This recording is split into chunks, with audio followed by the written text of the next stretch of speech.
Hi everyone, खुलुमबाय बयनिसिमबो गिबियावनो ओमफ्राय नै दिनैहाय जोङो मेकआप सेकआप लागायनानै दं आरोखि ना लोगोफोर ओमफ्राय अबाव थांनो नागिरदों नोंथांमोनाथ' मिथिखाबाय जानांगौ दायो जोङो हिन्जाव गोदान लायनो थांनो ओंखारनानै दङ बिब' बिनानाव फिसाजो गासिबो आरोना ओमफ्राय नोंथांमोना भिडिअखौ दिनैनिखौ जोबजासिम नायलांबानो जाबाय बरिया इन्ट्रेस्ट नांगोन आरोखि आं सानो दा नैबे भिडिअआवहाय आङो हिन्जाव गोदान लायनायखौल' देखायगोन आरो ओमफ्राय नेक्स्टआवहाय बाखिखौ देखायलांगोन दे लोगोफोर नायलांबाय था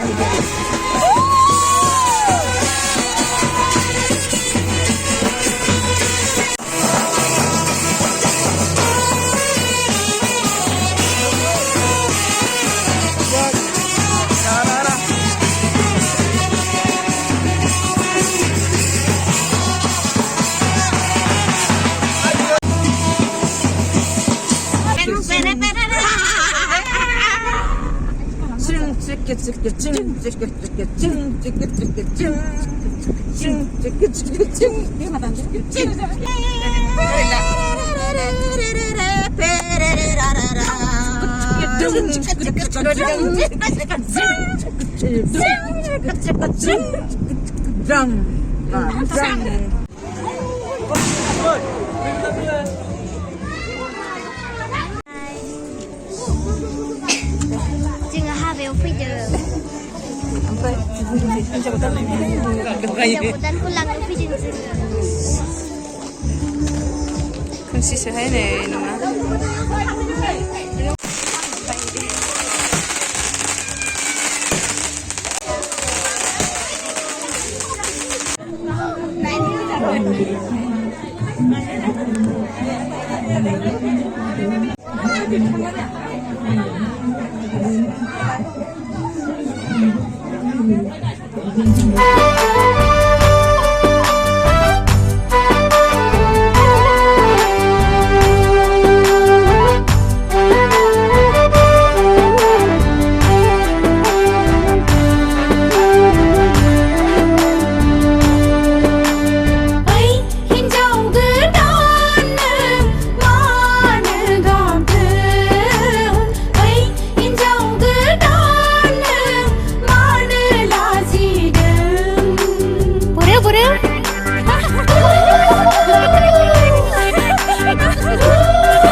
हाबायाव जोङो हिन्जाव गोदान लायनानै फैबाय आरो ओमफ्राय जों सिगां मोनफैबाय